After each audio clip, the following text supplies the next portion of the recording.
าร์มเนาะที่เขากะเขียงไว้เนาะเราก็จะมีบางแก้วเนาะเพื่อรักษาองค์ปู่ไก่เนื่องจากเงินกำลังอนุบาลไก่อยู่เนาะ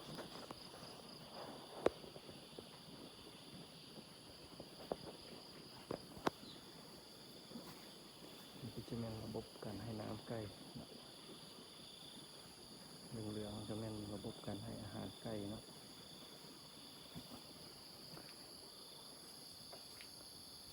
มีสภาพแวดล้อมข้างนอกเนาะนี่เขาใช้ระบบน้ำบาดาลเนาะไก่